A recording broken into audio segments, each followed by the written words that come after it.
हाँ जी, ये दाल के ऊपर लगी हुई दो ज़बर, दाल के नीचे लगी हुई दो ज़ेर, दाल के ऊपर लगी हुई दो पेश।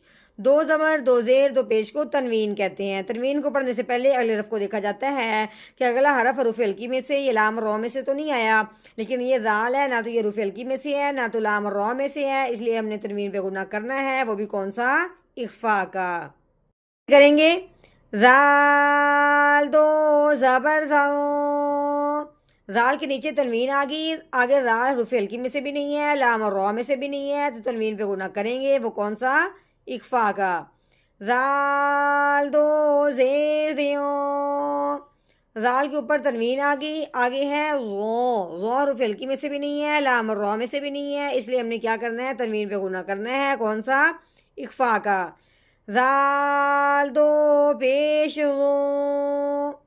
राओ ज़ियो ज़ो